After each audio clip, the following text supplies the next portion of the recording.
And within the last 2 hours, former President Trump named Ohio Senator JD Vance as his running mate. Investigative reporter Zach Merchant and co-host of the Georgia Vote is joining us now to explain. So, Zach, does this pick come as a surprise? Well, not necessarily a surprise now. Vance had been rumored to be on the vice presidential shortlist for some time, but the relationship between the two men has not always been this close.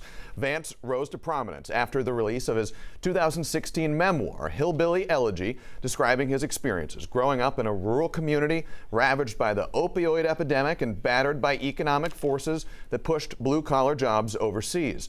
At the time, he was a fairly outspoken critic of Mr. Trump, who at that time was in office.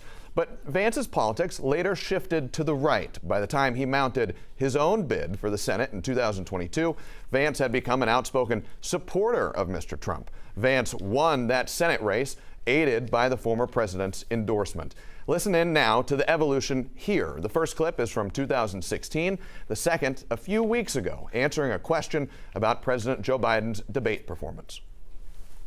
I'm a never Trump guy. I actually don't care if Joe Biden is the Democratic nominee because Donald Trump is the Republican nominee, and the contrast between Republican policies under Donald Trump and whoever the Democrats ultimately end up with is very powerful.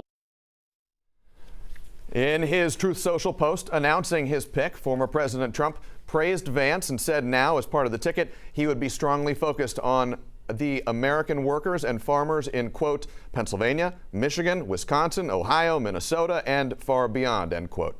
One thing many of those places, I'm sure you noticed, have in common, they are critical swing states in the upcoming election.